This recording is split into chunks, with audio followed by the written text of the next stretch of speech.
नारायणी नदी के उस पार जो गांव स्थित है, वहां पर शिवपुर, नारायणपुरा, मरचवा, बसंतपुर, हरिहरपुर,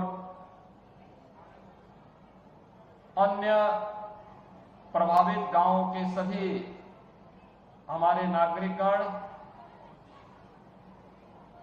उपस्थित सभी बहनों और भाइयों, आज मुझे भैंसाहा चितौना तटबंध पर बाढ़ बचाव के लिए किए गए उपायों का निरीक्षण करने का अवसर प्राप्त हुआ है। प्रदेश में पिछले 7 वर्ष के अंदर समय पर बाढ़ बचाव के उपाय प्रारंभ करने का परिणाम है कि बड़े पैमाने पर बाढ़ बचाव के हुए कार्यों के कारण जनधन की हानि को रोकने में मदद मिली। अकेले कुशीनगर जनपद के अंदर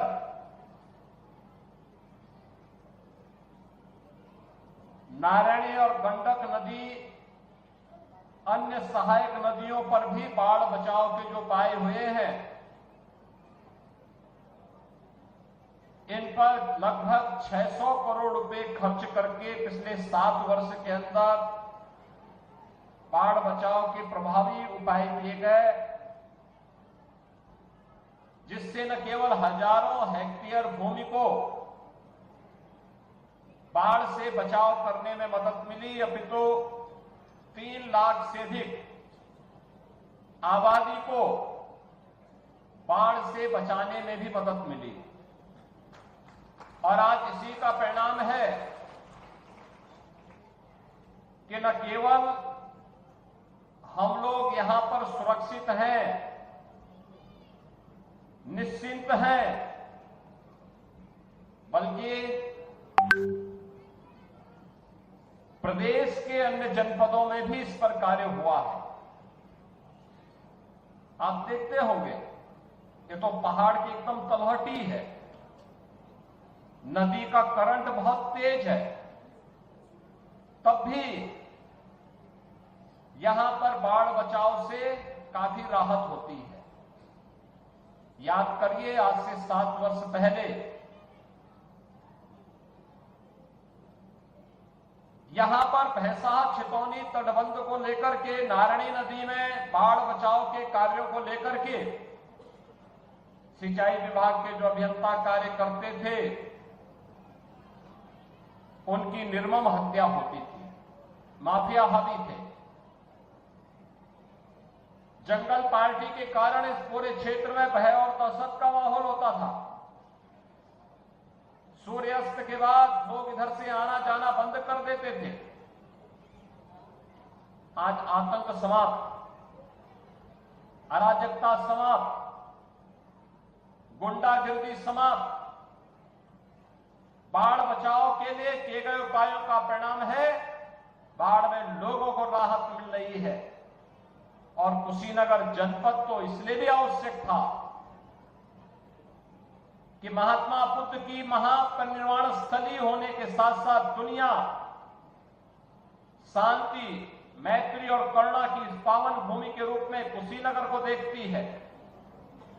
दुनिया भर के लोग आज कुशीनगर की तरफ आकर्षित हो रहे हैं और कुशीनगर को दुनिया के आकर्षण का केंद्र बनाने के लिए ही सरकार के स्तर पर जो प्रयास प्रारंभ हुए हैं, आज वह मूर्त रूप लेते हुए दिखाई दे रहे हैं।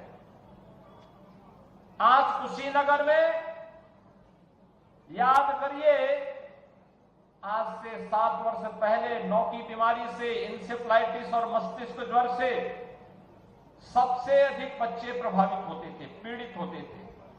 आज बीमारी को पूरी तरह समाप्त कर दिया गया।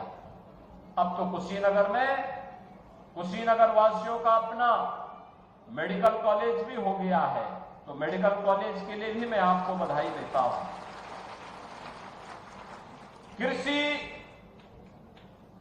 यहां की आजीविका का मुख्य केंद्र है,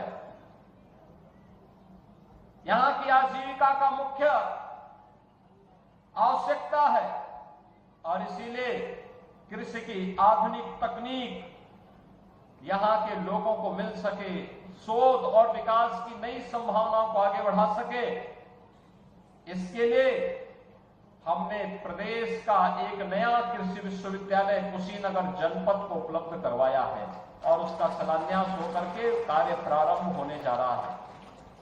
दुनिया भर के लोग यहां आ सके और यहां के लोग भी देश और दुनिया में जा सके, इसके लिए यहां पे एक इंटरनेशनल एयरपोर्ट का निर्माण भी कुशीनगर में कर दिया गया है। कुशीनगर की सड़कें याद करिए इससे पहले कैसी थी, क्या हाल हुआ करते थे, पता ही नहीं लगता था कि सड़क है या गड्ढा है, सड़क में गड्ढा है या गड्ढे में सड़क है, पता ही नहीं लगता था। आज आपके यहां सड़क कितनी चमचमाती हुई सड़कें सभी ओर से जोड़ती हुई दिखाई देती है। ये विकास के उन मानकों की ओर हमारा ध्यान आकर्षित करती है जो यहां की आवश्यकता थी और इसीलिए लगभग 600 करोड़ रुपए की बाढ़ बचाव के कार्य आज दिखाई देते हैं। बोल्डर से पिचिंग होती है, बाकायदा यहां पर कटाव निरोधक ऐसे उपाय किए जाते हैं जिसके कारण यहां के लोगों को छितौनी तटबंध के से ग्राम भैंसा तक निर्मित जो स्पर है उनको बचाव करने से इस क्षेत्र में अकेले 83 गांवों की 1,16,000 से अधिक आबादी और लगभग 20,000 हेक्टेयर भूमि कृषि भूमि सुरक्षित हुई है और इससे हमें बाढ़ बचाव के साथ इसका लाभ भी प्राप्त हुआ है।